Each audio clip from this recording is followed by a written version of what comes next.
Buenos días amigos y amigas, bienvenidos una semana más a un nuevo vídeo. Llevo bastante tiempo pensando, divagando un poquito sobre qué podría contaros en el vídeo de esta semana. Un vídeo que ya está terminando diciembre, de hecho el último vídeo que grabaré para este año será como hice el año pasado, despidiendo el año, haciendo un pequeño resumen de las cosas que han ocurrido, importantes que evidentemente que nos atañe a nuestro campo de estudio, y también me gustará dar una pequeña bibliografía, ya que habéis sido varios los que por distintos canales habéis comentado que estáis un poquito perdidos con los libros o que os interesaría leer algo al respecto, así que también me gustaría decir esto. Pero como os digo, llevo bastante tiempo pensando qué os podría contar, algo novedoso, algo curioso, y por supuesto muy vinculado con las fechas que estamos viviendo, ¿no? Dentro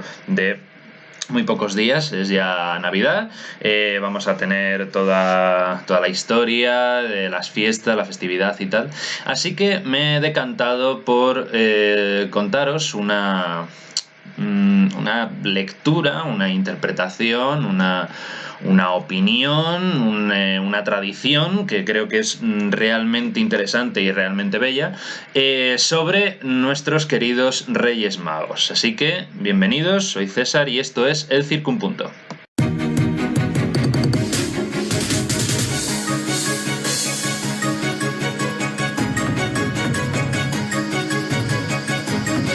Lo primero que nos tiene que quedar claro es que hay dos relatos de la Natividad o de la Navidad perfectamente diferenciados en los evangelios. Solamente son dos los evangelistas que los cuentan, Mateo y Lucas, y no tienen prácticamente nada que ver o muy poquito que ver el uno con el otro.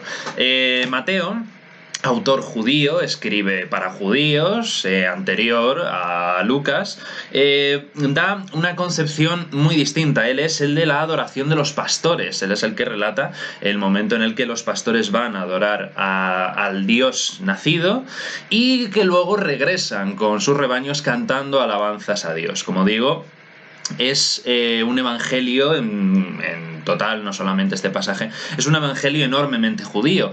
Hay que darle mucha relevancia al Antiguo Testamento. Va a ser Mateo, por supuesto, el que a lo largo de toda la vida, pasión y muerte de Cristo, va a estar haciendo constantes referencias a lo que dijeron los profetas en el Antiguo Testamento, para mostrar que en Cristo se cumplen todas las profecías dichas por los profetas del Antiguo Testamento. Ese es Mateo. En lo que respecta a la natividad de Jesús, va a ser Lucas el que va a diseñar el mito de los Reyes Magos, de la adoración de los reyes. Claro, Lucas ya no es judío, es griego, entonces se nota perfectamente, tiene muchísima más cultura, el lenguaje que utiliza es mucho más poético, es mucho más hermoso, más elaborado, está constantemente y enormemente influido por distintas corrientes espirituales y religiosas, y por lo tanto es en el Evangelio de Lucas donde es más fácil hacer ejercicios de mitología comparada, ¿no? La idea de la tradición grecorromana, parte de la egipcia, todo ello, y crea un conjunto de mito absolutamente maravilloso. Podríamos hablar mucho de estas dos natividades que fueron diseñadas diferentes por una buena razón. Cada uno de ellos quería remarcar un aspecto concreto, pero nuestra tradición judeocristiana occidental ha terminado fundiendo los dos relatos, como si efectivamente cuando montamos el Belén, que por cierto lo instaura primero San Francisco de Asís, es el primero que hace el Belén, y luego en España tendrá que llegar el reinado de Carlos III, que se trae la tradición de construir Belénes desde Nápoles, pero será en nuestro Belén donde ponemos a los pastorcillos y también ponemos a los reyes. Entonces es una cosa de que parece, y es así, hemos mezclado las dos tradiciones para que a Jesús le adoren los pastores y los reyes. Mateo, solo pastores; Lucas, solo reyes. Es interesante. Pero vamos con el tema de los Reyes Magos. Una cosa importante que hay que tener en cuenta es que el día 6 de enero es la fiesta de la Epifanía del Señor, pero que la celebración de la Natividad el 25 de diciembre, como lo hacemos hoy, solamente se establece a finales del siglo IV, concretamente en el 386, cuando San Juan Crisóstomo establece ese día como el día del nacimiento de Jesús. Pero actualmente muchas iglesias cristianas celebran la Natividad el día 6 de enero, la iglesia copta o la iglesia etíope, por ejemplo.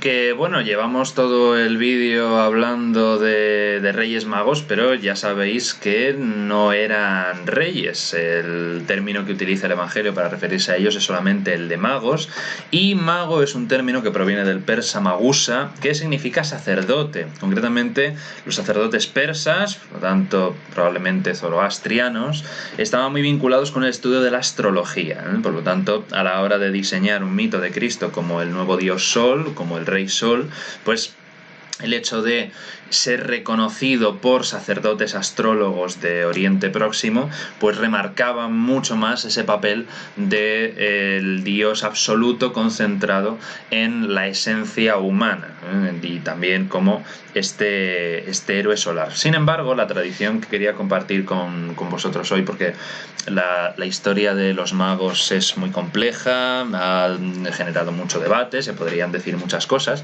pero hay una tradición que me parece especialmente bonita. Claro, el término magos es, como he dicho, es un término que se utiliza para hablar de sacerdotes. Sin embargo, hay una tradición que explica que no eran todos ellos sacerdotes, sino que cada uno de ellos, en función del regalo que entregaron a Jesús, cumplían un papel determinado. Por ejemplo, ya sabemos también que nuestra tradición judeocristiana le ha asignado el número 3, que fuesen los 3 magos, o los 3 reyes magos, porque le entregaron oro, incienso y mirra. Entonces dijimos, bueno, pues si hay 3 regalos serán 3.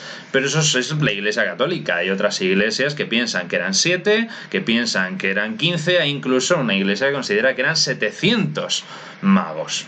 Entonces, claro, esto varía mucho. También nos hemos quedado con sus nombres apócrifos, de Melchior, Gaspar y Baltasar, pero tampoco fue algo oficial, y por supuesto en el Evangelio no aparece ni su número ni sus nombres, solamente se habla de unos magos venidos de Oriente.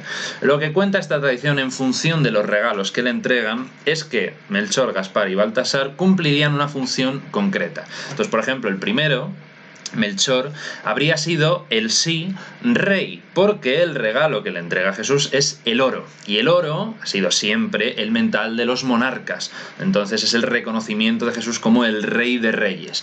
Por lo tanto, se materializa en el oro de la gloria, la riqueza material, la abundancia, la fecundidad. Todo ello quedaría reflejado en que Melchior sí sería un monarca del Próximo Oriente. Gaspar, por su parte, al entregarle el incienso, Gaspar sí que sería el sacerdote, porque el incienso es el material ofrecido a los dioses. Entonces tenemos por un lado a este rey, que sería Melchior, y un sacerdote, que sería Baltasar. Entonces tenemos estos dos papeles, estos dos roles de rey y sacerdote, que podrían ser perfectamente. Encontramos una figura muy característica en el Antiguo Testamento, que es Melquisedec. Melquisedec es precisamente eso, es rey y es sacerdote, son estas dos cosas. Pero no el problema, sino la novedad, lo que realmente diferencia a Cristo de todos los reyes sacerdotes y de todos los grandes héroes y de todos los grandes dioses, como Krishna, como Dionisos, como Mitra, como tantísimos otros que nacen en unas condiciones similares, también vinculados con el solsticio y todo ello, es precisamente la aparición de la mirra y el personaje que va asociado a ella, Baltasar o Baltasar. Claro, la mirra, ¿qué es exactamente? La mirra en realidad lo que está representando es lo humano plenamente, porque la mirra es una planta que tiene muchas propiedades medicinales, y uno de los usos que más se practicaban en la antigüedad era para tratar a las mujeres que acababan de dar a luz. Es cierto que también es una planta que tiene grandes cualidades abortivas y por tanto se recomienda, por supuesto, no tratar con ellas a las embarazadas, pero que sí se utilizaba después de que las mujeres hubiesen dado a luz. Entonces se les aplicaba la mirra que también servía para embalsamar los cadáveres y que además era algo bastante corriente, bastante común, es decir, el oro y el incienso siempre iban ligados con las grandes clases sacerdotales, las grandes casas reales, pero la mirra era un elemento enormemente común. Entonces es, en cierto sentido, un bajonazo de nivel enorme, porque tenemos al rey, tenemos al sacerdote y de repente nos viene alguien con mirra. Por eso se dice que con esta capacidad médica para atender a la madre, claro, la lectura simbólica que se le ha dado a la mirra es como servía también para ungir los cadáveres antes de darle sepultura. Aquí el simbolismo de la mirra es Baltasar encuentra en este dios al hombre y sabe que va a morir y sabe que se va a sacrificar, y como son grandes sabios y han visto el futuro y todo ello, pues se considera que es un aviso para la futura muerte de Jesús. Pero la lectura de esta tradición lo que dice es que no, que esa mirra va para María, que acaba de dar a luz y por lo tanto tiene que estar a sus cuidados, y por eso se establece que Baltasar lo que era es médico. Entonces teníamos al rey, que sería Melchor, al sacerdote, que sería Gaspar, y al médico, al hombre encargado de los asuntos humanos, que sería Baltasar. ¿Y por qué esto es tan importante, tan relevante? Y porque es la gran aportación original del cristianismo a la historia de la evolución espiritual del ser humano, porque concibe por primera vez que lo absoluto, que la unidad, que Dios, que lo eterno, se puede concentrar en un niño, en un bebé al que hay que ponerle pañales, al que hay que alimentar, al que hay que abrigar, al que hay que cuidar, al que hay que proteger. Y no solo eso, ¿dónde nace Jesús? En un establo, en un pesebre. Todos los niños de Galilea, de Palestina, de Israel, de Judea, de toda esa región, de ese territorio de Tierra Santa, todos los niños nacían en esas condiciones, porque el establo, el pesebre, se consideraba un lugar, por supuesto, indigno, y todas las mujeres cuando iban a dar a luz, y no solo cuando iban a dar a luz, sino cuando estaban pasando su periodo, su menstruación, tenían que bajar a los establos, a los pesebres, a estar con los animales hasta que pasase eso y pudiesen reunirse de nuevo con su familia. Es decir, todos los niños de Galilea y de Judea nacían en un pesebre. ¿Qué hace especial a Jesús? En ese sentido, absolutamente nada. Y esa es la verdadera riqueza del cristianismo, que concibe lo absoluto, lo divino, como algo perfectamente común y perfectamente natural. Dios es uno más entre todos. Y eso es lo bonito que tiene la tradición, y eso es la única, realmente, la parte original que aporta el nacimiento de Cristo y que aporta el cristianismo a la historia de las religiones. Todos los demás, con los que se suele comparar siempre, Mitra, los grandes dioses solares, etc., todos ellos nacen en unas condiciones absolutamente espectaculares, son adorados desde el primer momento, son venerados, por supuesto nadie tiene que cuidarles de nada porque ya son increíblemente sabios e increíblemente poderosos. Jesús no. Jesús es un bebé, es un recién nacido. Claro, esto el Islam luego lo retomará perfectamente. ¿Dónde está la máxima expresión de Alá para un musulmán? En el recién nacido. Recién nacido es Alá pleno, porque es inocente, porque es la pureza eterna. Luego ya se malogrará y se irá corrompiendo, pero en un principio la esencia de algo tan pequeño esté concentrado lo absoluto, es el auténtico misterio de la natividad. Y sobre todo el naturalizar a Dios, considerar que Dios es exactamente igual que todos los demás. Esa es la verdadera aportación del cristianismo, y por eso es muy interesante que estos tres magos sean la parte de rey, la parte de sacerdote, pero la parte de médico también, la parte mortal, la parte humana, la parte común, hacer a Dios como todos los demás. Así que nada, hasta aquí el vídeo de hoy, espero que os haya gustado y nos vemos la semana que viene. Ultrella.